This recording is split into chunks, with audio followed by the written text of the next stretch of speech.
Check करी मैंने जरा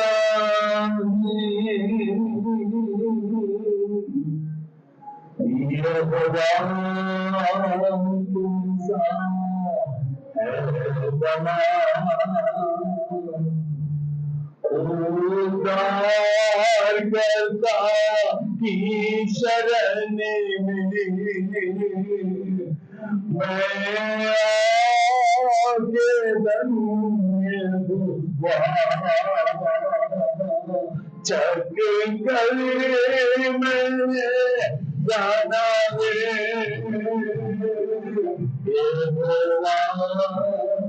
शरण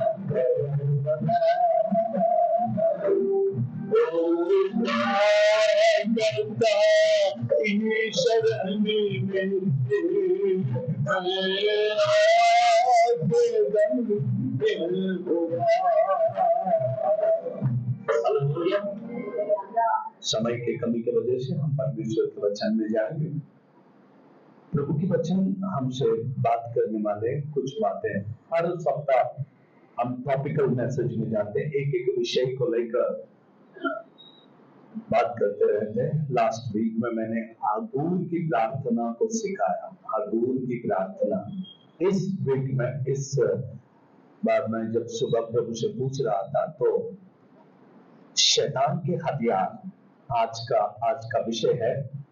एक विश्वासी को गिराने के लिए, कलीसिया को डिस्ट्रॉय करने के लिए, नाश करने के लिए, या एक प्रभु के लोगों के परिवारों को गिराने के लिए या नाश करने के लिए शैतान इस्तेमाल करने वाले उसके हथियारों के बारे में आज हम मनन करने वाले हैं। कैसे वो इस्तेमाल करता है। बहुत बार हम बहुत चीजों को देखते हैं। ऐसा नहीं है कि आज मैं जिन बातों को बता रहा हूं उतने ही उसके हथियार है। वो अलग अलग वेपन्स को यूज करेगा और वो चाहता है और उसका प्लानिंग है कि मसीही लोग गिर जाए, मसीही लोग प्रभु से हट जाए, प्रभु के लोग प्रभु के प्यार से दूर हो जाए, किसी न किसी तरह से कलीसिया वो नाश की ओर चले और कलीसिया उठा लिए ना जाए। कलीसिया को ऊपर नहीं जाना है, प्रभु के पास नहीं जाना है। कलीसिया मतलब विश्वासियों का समूह या तो झुंड। हम ही है कलीसिया और उसका टारगेट भी कलीसिया ही है। और विश्वासियों को किस रीति से प्रभु के पास से दूर करे, यही तो शैतान का मेन मकसद है। और विश्वासी इन बातों को समझ नहीं लेता है। कैसे वो एक विश्वासी के घर में, विश्वासी के जीवन में और विश्वासी लोग जहां पर जमते हैं उस सहभागिता में, संगति में आकर गड़बड़ करता है। कौन से हथियारों को यूज करता, इस्तेमाल करता है। पवित्र शास्त्र में यूहन्ना रचित सुसमाचार उसकी 8वीं अध्याय का यूहन्ना रचित सुसमाचार the book of John chapter 8 verse 44 44वां पद। तुम अपने पिता शैतान से हो। तुम अपने पिता। देखिए यीशु मसीह बहुत क्लियरली यहां पर मेंशन करता है और कहता है कि तुम अपने पिता शैतान से हो और अपने पिता की लालसाओं को पूरा करना चाहते हो। तुम अपने पिता की इच्छाओं को पूरा करना चाहते हो। वो तो आरंभ से हत्यारा है। वो कौन है आरंभ से?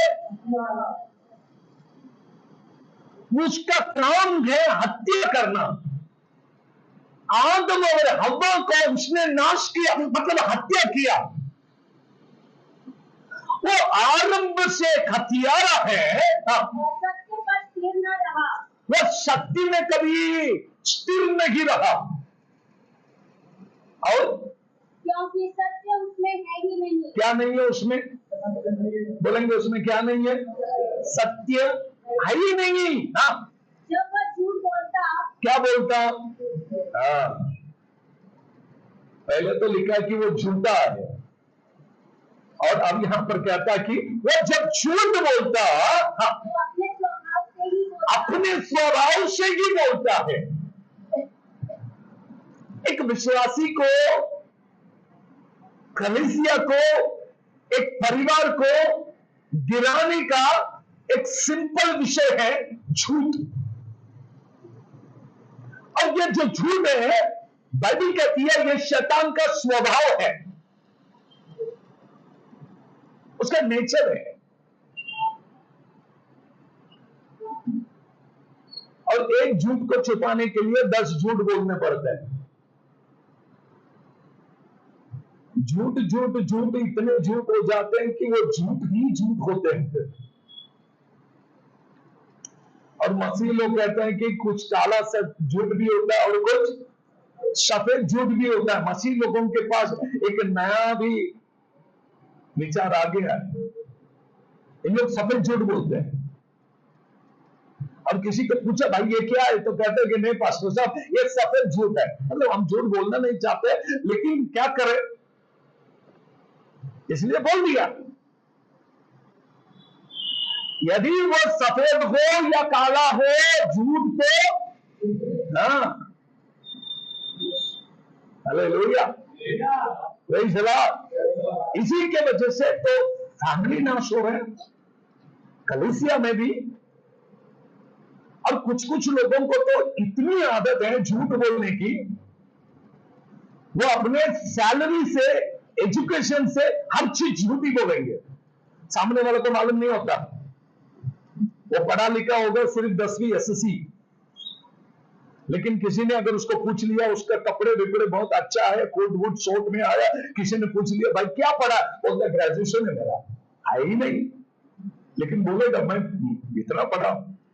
सामने वाले को लगेगा दिखने में तो अच्छा दिख रहा है, शायद हो सकता है कि इसने इतना पढ़ा होगा।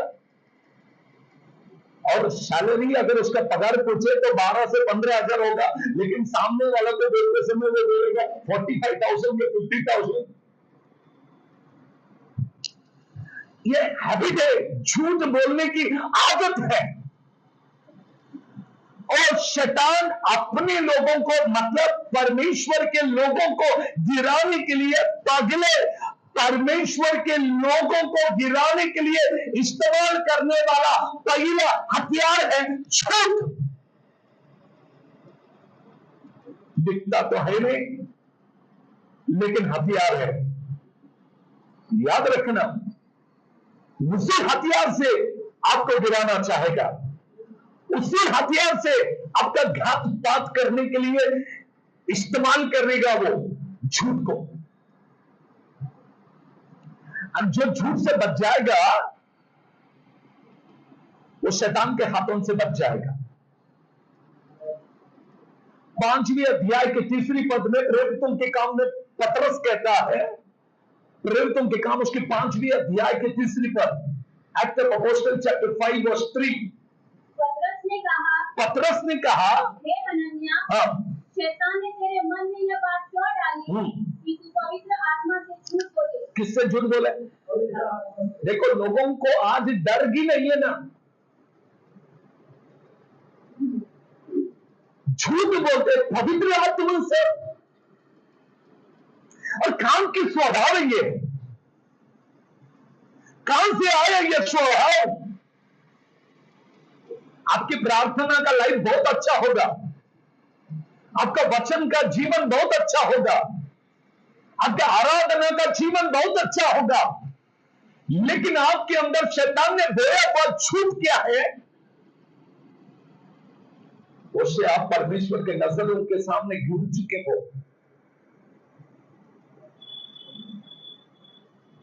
हनन्याह से पतरस कहता है, हनन्याह, तूने पवित्र आत्मा से झूठ क्यों बोला?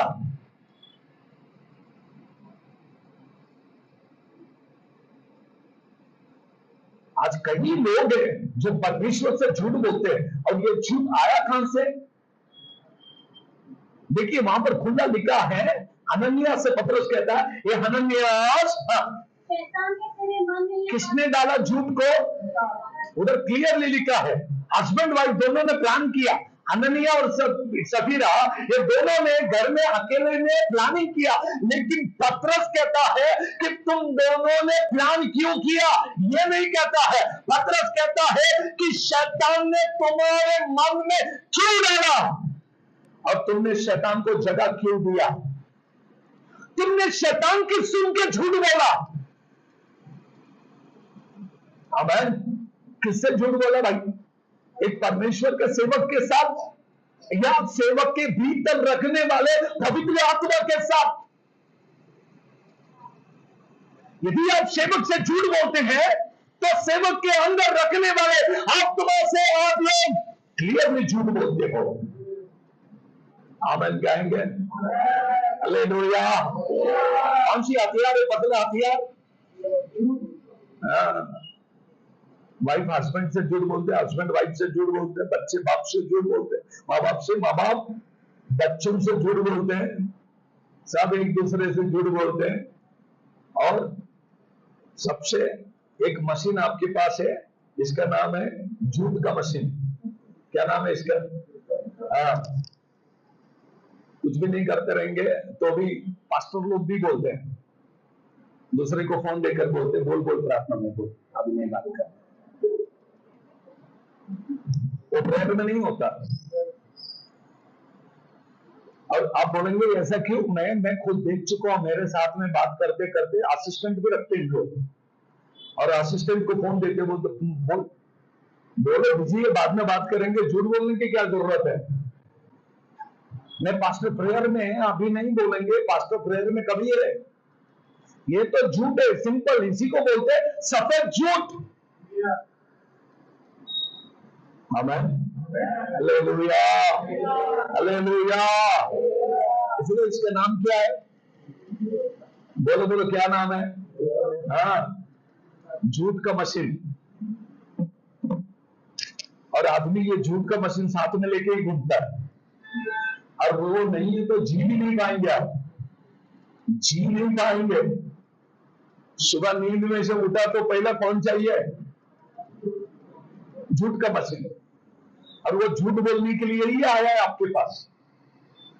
शैतान बहुत ही चालाक है, हमें गिराने के लिए इस्तेमाल करने वाला पहला हथियार है झूठ। आमीन, हालेलुया। इसलिए मैंने पास्टर का भी नाम लिया। इसका मतलब यह नहीं है कि कोई छूटता है उसके हाथ से, कोई नहीं छूटता। विश्वासियों से लेके पास्टर तक हर एक व्यक्ति को शैतान झूठ के हथियार से गिराता है। ये उसका हथियार है। दूसरे हथियार को देखेंगे और क्या इस्तेमाल करता है। पवित्र शास्त्र से मत्ती रचित सुसमाचार उसकी 4 अध्याय का 1 से लेकर 3 पद तक हम पढ़ेंगे, 1 से लेकर 3 तक हम पढ़ेंगे। हाँ। तब पवित्र आत्मा यीशु मसीह को जंगल में ले गया। हाँ, इब्लीस का दूसरा हथियार है परीक्षा। परीक्षा, वो हमें जांचता है, वो हमें परीक्षा में लेकर जाता है। इसलिए यीशु मसीह ने प्रार्थना सिखाते समय कहा कि हम परीक्षा में ना जाए, इसलिए तू हमें बचा। हालेलुया। परीक्षा में ना डाले कर हमें दोस्ती से बचा। परीक्षा में ना डाले कर हमें दोस्ती से बचा। हालेलुया। प्रभु तू हमें बचा। किससे बचा? परीक्षा लेने वाला कौन है? परीक्षक है। और वो परीक्षा किस में लेगा? हर चीज में लेगा। वचन में लिखा है जैसा सोने की परीक्षा आग से होती है, वैसे तुम्हारे विश्वास की परीक्षा भी अच्छा तपाया जाएगा। अब उसका नाम नहीं लिखा है पवित्र शास्त्र में कि कौन सा एग्जाम लेने वाला हो, लेकिन लेगा। ये दूसरा हथियार है उसका। और परमेश्वर ने खुद उसको राइट्स दिया है कि बिंदास मेरे लोगों की परीक्षा ले और मेरे लोग इसमें खरे निकलेंगे और ये टिकेंगे, ये हारेंगे नहीं। मसीह लोग विश्वास में, परीक्षाओं में कभी हारते नहीं है, चाहे उसको कौन सा हथियार इस्तेमाल करना दो, लेकिन हम गिरेंगे नहीं, हारेंगे नहीं। Hallelujah, praise the Lord, hallelujah. आइए वचन में से पढ़ लो 10वीं अध्याय का 13वीं पद को पढ़ेंगे। 1 Corinthians chapter 10 verse 13। तुम किसी ऐसी परीक्षा में नहीं पड़े, तुम ऐसी किसी परीक्षा में ना पड़े जो मनुष्य के सहने से बाहर है, जो मनुष्यों के सदने से, नहीं तो परमेश्वर की निंदा करेंगे। कितने विश्वासी आज अच्छे विश्वासी है, परीक्षा आ जाते तो प्रभु को ही नाम रखते, हम इतना प्रार्थना किया, इतना चर्च में गए, हमसे क्यों नहीं हुआ, तो प्रभु ने हमको बचाया क्यों नहीं, इसलिए अभी हम चर्च नहीं जाते, हमने चर्च छोड़ दिया, हमने प्रार्थना करना छोड़ दिया। शैतान ने एक हथियार इस्तेमाल किया, एग्जाम, परीक्षा। जैसा परीक्षा आ गया विश्वास से गिर गया।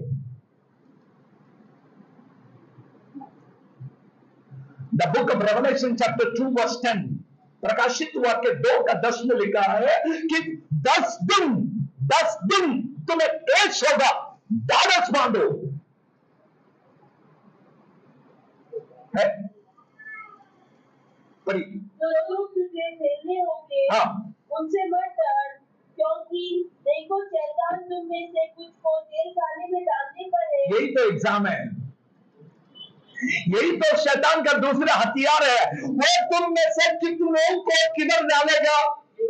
हाँ, जेल खाने में। अभी तक शुरू नहीं किया, बहुत जल्दी शुरू होने वाला है। विश्वासी लोगों को एक एक को पकड़ पकड़ के जेल में डालेंगे, और जो ओरिजिनल है प्रभु के लिए टिकने वाले वो टिक जाएंगे प्राण देने तक। वहां पर लिखा है कभी तक, प्राण देने तक विश्वासी रहे तो प्रभु तुझे जीवन का मुड़ देगा। Hallelujah, hallelujah. आइए पढ़ेंगे कुरिन्थियों की पत्री उसके 10वीं अध्याय के 13वीं पद को पढ़े। पहले कुरिन्थियों 10:13। हाँ, जो मनुष्य की सहने से बाहर, जो मनुष्यों के साधने से बाहर है। रोज प्रार्थना करना कि प्रभु शैतान अगर कोई इस्तेमाल करे हथियार परीक्षा की, तो मैं गिर ना जाऊं, तो मुझे थोड़ा संभाल ले। सहने से बाहर कष्टों में कभी न छोड़ेगा, वो छोड़ेगा भी नहीं। उसको भी मालूम है इसकी कैपेसिटी इतना ही, जितना सह सकता है, तो परमेश्वर हमको जितना सह सकता है उतना ही रखेगा। याद रखिए मेरे प्रिय भाई, मेरे बहन, हमारे सहन शक्ति से बाहर तो कुछ होने वाला है नहीं, क्योंकि अय्यूब को देखकर परमेश्वर ने शैतान से कहा तो सब कुछ करना, उसकी आत्मा को हाथ नहीं लगाना। मैंने तुझे उसके शरीर पर अधिकार दिया, उसके परिवार पर अधिकार दिया, उसके संपत्ति पर अधिकार दिया, परंतु उसके आत्मा के ऊपर तुझे अधिकार नहीं दिया। हॉस्पिटलाइज हो जाओगे, बीमार गिरोगे, सब कुछ होगा, लेकिन शैतान तुम्हारे आत्मा को हाथ नहीं लगाएगा। डॉक्टर कहेगा कि गारंटी नहीं है, एक दिन भी जिएगा तो मालूम नहीं है, क्या होगा पता नहीं, लेकिन परमेश्वर कहता है ये जिएगा। आईसीयू से वापस आएंगे और प्रभु के राज्य तक जिएंगे। शैतान को आत्मा को हाथ लगाने का अधिकार नहीं है। आपके बॉडी को हाथ लगाएगा, आपके शरीर को हाथ लगाएगा, इतना तक परीक्षा लेगा वो, लेकिन आपके आत्मा को हाथ नहीं लगाएगा। हथियार है उसके पास अलग अलग प्रकार के, उसमें से कोई भी हथियार हम पे काम ना करेगा। लिखा है ना बच्चे, यशायाह में क्या लिखा है? तेरे विरुद्ध में जितने भी बनाए हुए हथियार हैं वो तुझ पर प्रबल नहीं होंगे। जितने भी हथियार शैतान ने तुम्हारे लिए बनाया है, याद रखिए, हर एक व्यक्ति के वीकनेस क्या है शैतान को मालूम है, और हर व्यक्ति के लिए कौन सा हथियार इस्तेमाल करना है वो यूज करेगा। मैं बोलूंगा ये करेगा नहीं, वो उसकी मर्जी है, वो अलग अलग टाइप के हथियार है उसके पास। मैं तीसरी बात को बताऊंगा क्योंकि समय का बहुत कमी है, तो तीसरी बात को देखेंगे, पवित्र वचन की तरफ जाए। मत्ती रचित सुसमाचार उसकी 4 अध्याय का 5 से लेकर 7 तक पढ़ेंगे। The book of Matthew chapter 4 verse 5 to 7।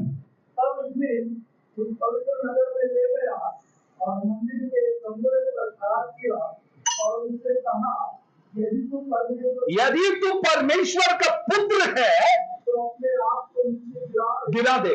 जानते हो क्या ये कौन सा हथियार है? कौन सा हथियार है? इसने वचन को इस्तेमाल किया, ट्विस्ट करना, वचन को अपने हिसाब से मोड़ना। आज कई लोग हैं दुनिया में जो वचन को अपने तरीके से लेते हैं। वचन को वचन के तरीके से बिल्कुल भी नहीं होगा, वचन को अपने तरीके से प्रचार करना। और उसे लगता है ये करेक्ट है तो वो अपने मन में सोचेगा ये करेक्ट है और उसी हिसाब से वो बात करेगा। आप जैसा सोचते हो वचन आपके जैसा नहीं है। वचन को पवित्र आत्मा क्या कहता है उसके हिसाब से हमें सोचना है। कभी कभी बहुत लोग हैं, कई लोग वचन को अपने हिसाब से मोड़ना चाहते हैं। बाइबल में लिखा है दूसरी कुरिन्थियों की पत्री उसकी 4 अध्याय का 2 पद, 2 Corinthians chapter 4 verse 2। कैसे हमने लज्जा के गुप्त कामों को त्याग दिया, लज्जा के गुप्त कामों को त्याग दिया, और न चतुराई से चलते, हम लोग ना ही चतुराई से चलते हैं, और न परमेश्वर के वचन में मिलावट करते। क्या नहीं करते वचन में? बहुत लोग हैं आज दुनिया में जो वचन में कुछ तो मिलावट करते हैं। कुछ तो लेकर आएंगे दुनिया की बातें, उनको लगता है माइंड में ये उनको बोल देना, माइंड में आगे बोल देना, दिमाग में आगे बोल देना, कुछ तो प्रेरणा हो रहा है बोल देना, ये लेकिन प्रभु की ओर से है क्या?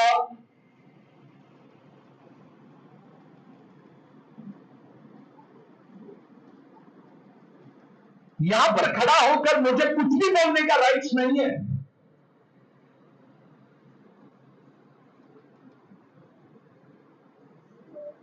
बाइबल कहती है परमेश्वर का सेवक, परमेश्वर का दास ये दुगना दंड को पाएगा। आपको लगता है वेरी इजी है, स्टेज पे आ गए, माइक लिया, पास्टर 3 घंटा प्रचार कर रहे? नो, याद रखो इतना आसान नहीं है, दुगना दंड है। ये माइक उठाना आसान बात नहीं है, दंड आपको जितना, सुनने वालों को जितना नहीं, बोलने वालों को डबल दंड देता है।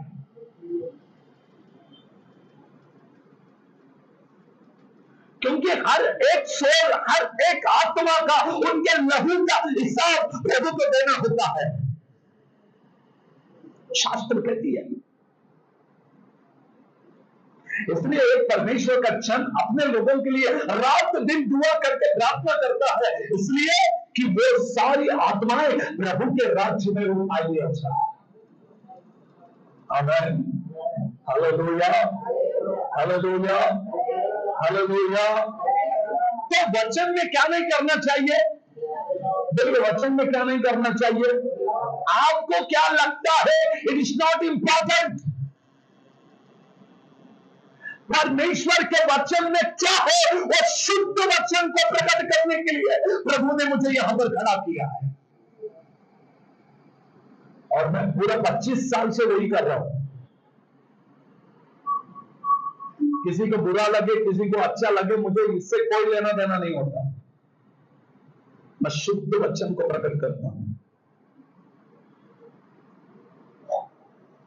कई लोगों को कभी कभी बुरा भी लगता है, तो वो बुरा लगने से कुछ फर्क नहीं होता, क्योंकि वो आत्मा प्रभु के राज्य के लिए खड़े हो जाए। कोलोसियंस चैप्टर 1:28 में लिखा है, कोलोसियों का पत्र उसकी पहली अध्याय के 28वें पद में लिखा है कि हम हर एक व्यक्ति को हर एक बुद्धि और ज्ञान की बातों से चिल्लाते हैं, बताते हैं, समझाते हैं, इसलिए कि उन्हें परमेश्वर के सामने सिद्ध बनाकर खड़ा करे, ताकि प्रभु के आगमन में वो उठा हो जाए।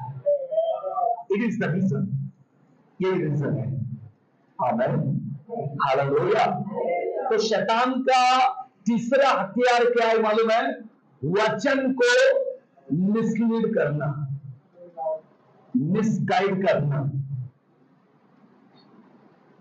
आमेन, वचन को ट्विस्ट करना, अपने हिसाब से मोड़ना।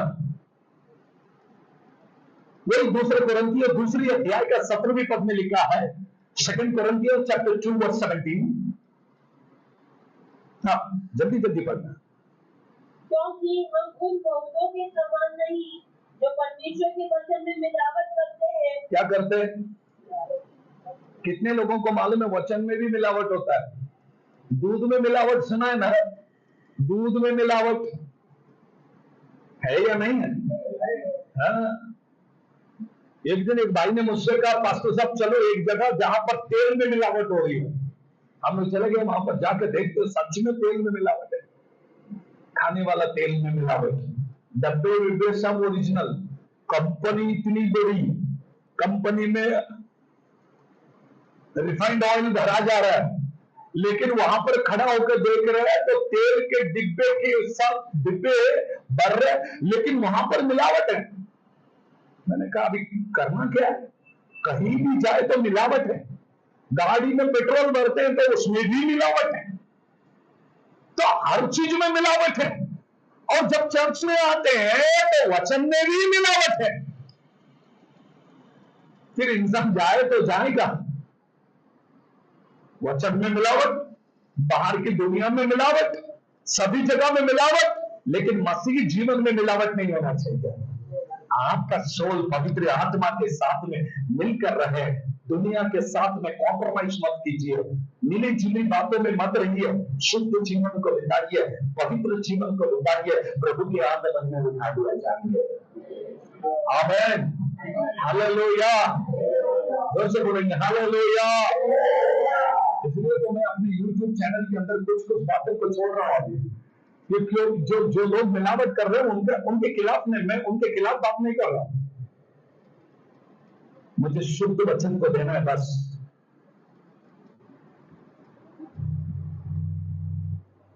जो बातें परमेश्वर के वचन में नहीं है उसको जोड़ेगा, और जो लिखा है उसको निकालेगा, वो शपित है। आमीन। पहले यूहन्ना 4 अध्याय का पहले पद में लिखा है, 1 John chapter 4:1, प्रियो हर एक आत्मा की प्रतीति न करो, किसी के पर भी विश्वास मत करो। कोई भी आता है आज बोलता है मैं प्रोफेट हूं। आजकल का तो नया फंडा ही है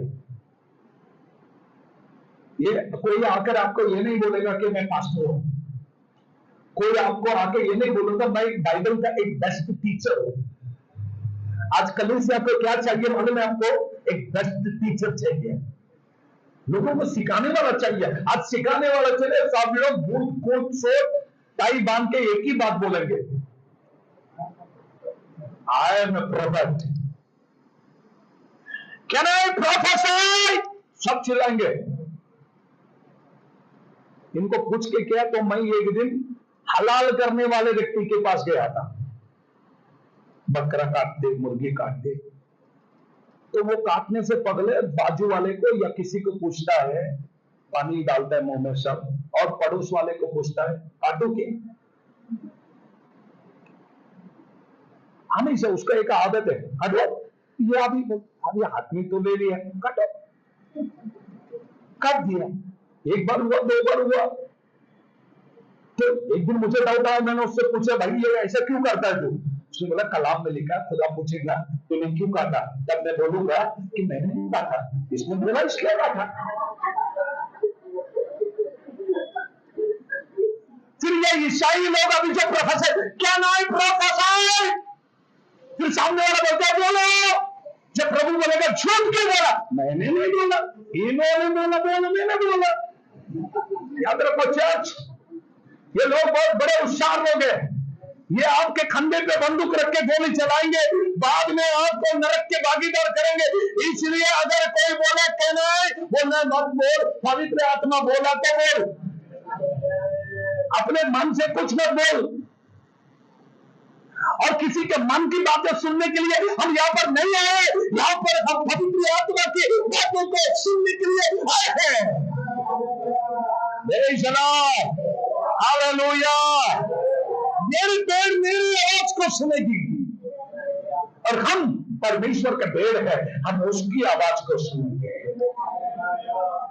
फर्स्ट जॉन चैप्टर 4 वर्स 1 में लिखा है, हर एक हे प्रियो हर एक आत्मा की प्रतीति न करो। क्या नहीं करना? हर एक को, हर एक आत्मा की मतलब विश्वास मत करो।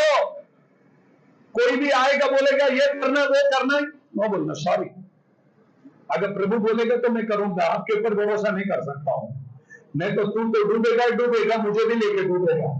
एक अंधा दूसरे अंधे को रास्ता नहीं दिखाएगा, एक तो खुद ही चलने को नहीं आ रहा उसको, और बोलते मेरे साथ चलो, कहां चलेगा? हालेलुया। इसलिए चलने से पहले आपके सामने जो चल रहा है वो अंधा तो नहीं है ना, ध्यान में रखो।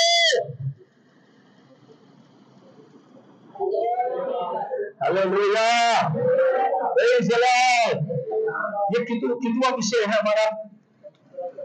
कितवा हथियार है ये? तीसरा। बहुत इजी, तीसरा बहुत इजीली शैतान हथियार को इस्तेमाल करता है। उसको मालूम है ईसाई लोग दूसरे हथियार से नहीं गिरते, ईसाई लोग वचन से गिरते। सिर्फ ओनली जीसस वाला आ गया, वचन से बात करेगा। यहोवा विटनेस वाले आए, वचन से बात करेंगे। और दूसरे कौन है अभी? वो मरियम वाले, जेरूशलेम का माता, उन लोग भी वचन से बात करेंगे। अभी नया आया एक खरी शिक्षा, और वो तो कहता है कि मैं दुनिया का बाप हूं, मुझे जितना मालूम है दुनिया में किसको नहीं मालूम। मुझे ऐसा लगा कि प्रभु ने इसको बनाते समय एक्स्ट्रा माइंड देके बनाया, बाकी दुनिया में सब लोग पागल है और वो अकेला अपने आप को उल्टा समझता है।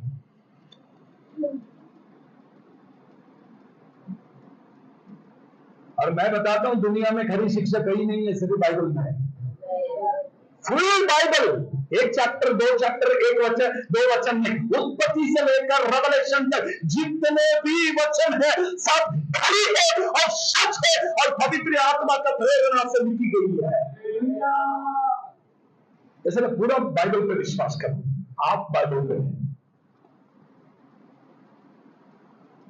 ये सभी लोग वचन से ही बात करेंगे, वचन को तरोड़ेंगे मरोड़ेंगे, इधर से लेके आएंगे उधर से लेके आएंगे, घुमाएंगे फिराएंगे, कुछ भी करेंगे। हथियार ये किए वचन को इस्तेमाल करके कलीसिया को गिराना, वचन को इस्तेमाल करके विश्वासियों को बहकाना, वचन को इस्तेमाल करके कलीसिया को ऊपर जाने से रोक लेना। देखो शैतान ने कितना बढ़िया हथियार को लेके आया, आपको पता भी नहीं चलेगा शैतान ऐसा भी यूज करेगा क्या। आमेन, हालेलुया। चलिए फोर्थ विषय को देखेंगे, चौथे विषय को देखेंगे। उत्पत्ति तीसरी अध्याय का पहलू पद, तीसरी अध्याय का पहलू पद। यहोवा परमेश्वर ने जिसने बनेले पशु बनाए थे उन सब में सर्प मूर्ख था। कौन था सर्प? हाँ, उसने स्त्री से कहा, क्या कहा? क्या सच है कि परमेश्वर, क्या ये सच है कि तुम इस वाटिका के किसी वृक्ष का फल न खाना? स्त्री ने सर्प से कहा, इस वाटिका के वृक्षों के फल हम खा सकते हैं। चलो मैं कंक्लूजन में आ जाता हूं, ठीक से पढ़ लो बाद में से। अच्छा, उसके अंदर विश्वास था, शैतान ने डाउट निर्माण किया, शक। अच्छा ऐसा बोला, लेकिन सच क्या है मालूम है? ये खाएंगे तो तुम परमेश्वर के तुल्य हो जाओ। अच्छा, विश्वासी को डाउट करना सिखाया शैतान ने। पहले किसके ऊपर डाउट किया मालूम है? परमेश्वर पे। उसके वचन पे ही शक आ गए। सच है, ऐसी बात है।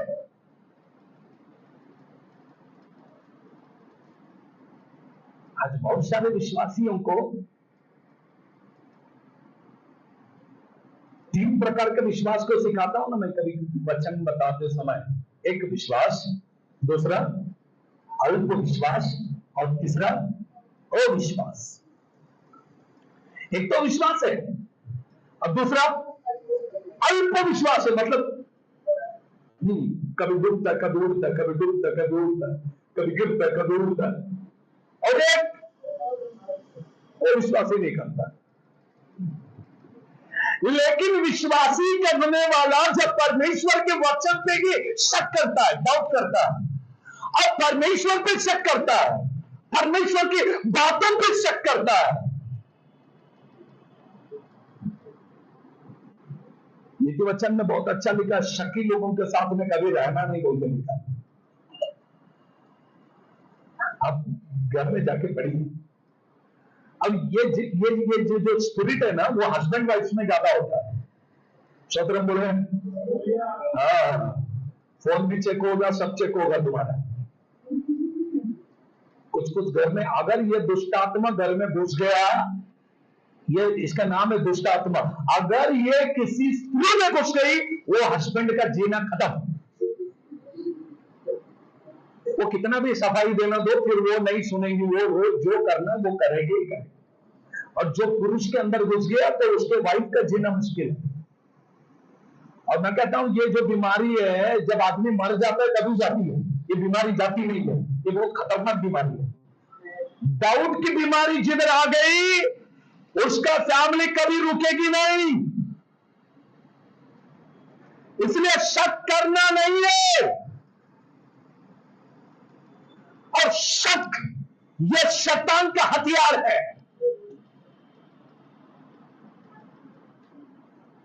एदन के वाटिका के अंदर हव्वा को सिखाया, पहला बीज बोया किसके अंदर? उधर से शुरू होता है। कितने फैमिलीज है आज, कितने फैमिली में काउंसलिंग को बैठता हूं ऑफिस में, इतने लोग आते हैं और अधिकतर और कुछ पास्टर्स के वाइफ के, पास्टर्स के काउंसलिंग को बैठता हूं तभी मैं देखता हूं पास्टर्स के वाइफ भी डाउट करते हैं, तो वो पास्टर बहुत मुश्किल से स्टेज पे खड़ा रहता है। वो ऐसा वचन बोलते बोलते अगर उसने किसी की तरफ ऐसे देख लिया तो पास्टर मां पीछे से ऐसे देखतीच रहती, तिकडे कशाला बघितलं, मी बघतच होते तिकडे, तुमचं लक्ष पूर्ण तिकडेच होता। अब ये बाबा अटेंशन, वचन तो बोलना है, लेकिन सामने AK-47 है, उसमें बंदूक लेके बैठी है और ये यहां से वचन, कैसे वचन बताएंगे बोलो? और यह सेवा नहीं है, और ऐसी सेवा कभी होगा नहीं, और यह कभी सफल नहीं होंगे। आपके आंख धुलना चाहिए, आपका जीवन धुलना चाहिए, आपके अंदर शक की बीमारी चली जानी चाहिए। इसलिए यीशु ने कहा पहले अपने आंख में के, तब सब लोग अच्छे दिखेंगे तेरे को। तेरे आंख में गंदे तो सब गंदे दिखेंगे, क्योंकि लोग गंदे नहीं, तेरी आंख गंदी है। बोलो कौन गंदे है? तुमने ठीक से देखा नहीं, इसलिए आंख गंदा।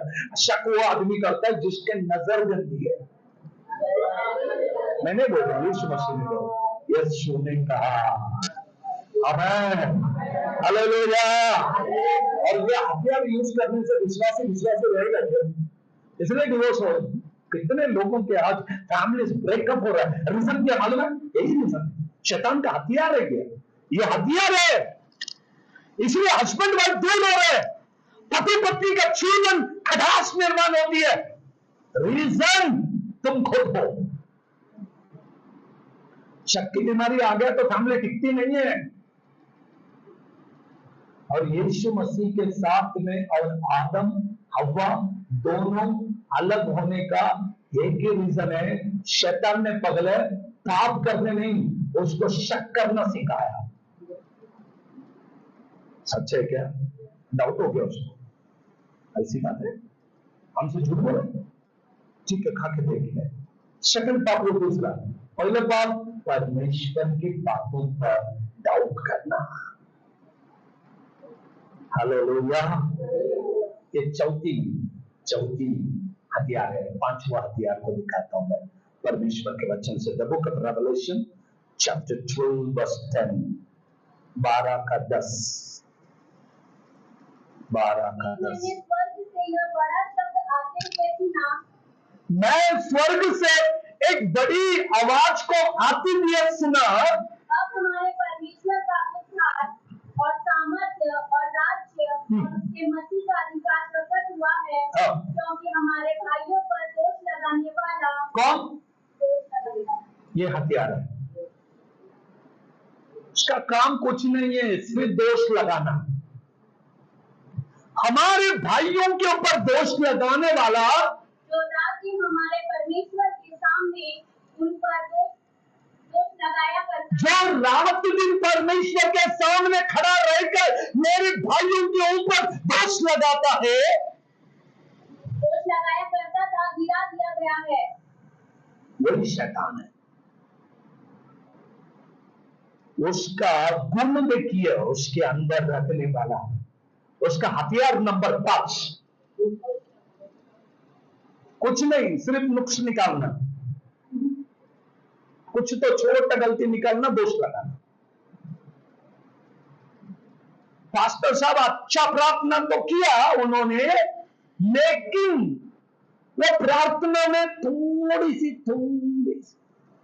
उसको दोष लगाने की गलती है ना, आदत लग गई, तो ये प्रार्थना में भी दोष करेगा। वचन, अगर किसी ने वचन बोला तो उसमें भी नुक्स निकालेगा, अगर किसी ने गवाही दिया तो उसमें सब अच्छा था, लेकिन अभी दोष लगाना ही है। तो वचन में लिखा है रोमियो को पत्री में, दोष मत लगाओ।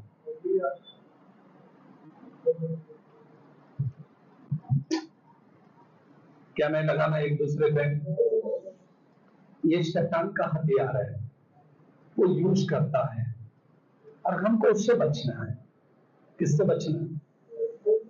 किसी का दोष नहीं लगाना। शायद कि वो गलत है, लेकिन आपका काम नहीं है कि उस पर दोष लगा। आपका काम है उसके लिए प्रार्थना करें। आमेन, हालेलुया, हालेलुया। एक दूसरे को सह लो, एक दूसरे को सहना सीखो, एक दूसरे के लिए प्रार्थना करना सीखो, एक दूसरे को बोझ के साथ में उठाना सीखो।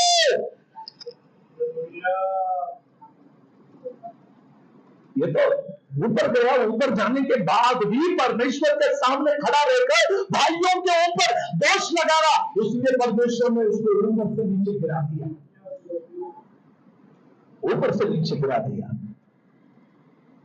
स्वर्ग में गया, सब लोग प्रेज एंड वर्शिप कर रहे हैं, आराधना कर रहे हैं। अय्यूब उसके अगले अध्याय में सब लोग वर्शिप कर रहे हैं, बीच में जाके खड़ा हो गया। परमेश्वर ने पूछा किधर से आया?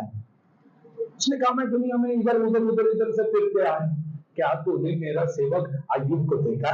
हाँ देखा, वो तो खरा है, अच्छा है ना, वो तो ठीक है, लेकिन आपने उसके घर के चारों तरफ बाड़ा बांधा है। एक बार निकाल के तो दिखा, फिर मैं दिखाता हूं। दोष ना लगाओ कि तुम पर भी दोष ना लगाया जाए। आमेन, हालेलुया। अरे चलो, मुझे 10 बोलना है, 10 पॉइंट, उसमें से 5 ही हुआ, लेकिन समय खत्म हो गया। 5 पॉइंट्स हुए सिर्फ। कभी समय मिला तो और 5 भी बताओ। क्योंकि संडे के दिन मेरे पास टाइम बहुत कम होगा। मैं एक मिनट कितने बड़ी तरीके से इस्तेमाल करता हूँ, ताकि हर जगह जाना, हर लोगों के साथ में वचन को बांटना है। याद रखिए, शैतान कोई हथियार आपके ऊपर इस्तेमाल ना करे। चलो देखेंगे, यशायाह नबी के ग्रंथ में लिखी हुई कुछ वचन को पढ़ेंगे। तेरे विरोध में बनाए हुए कोई भी हथियार तुझ पर प्रबल न होगा। हाँ 54:17 डालिए।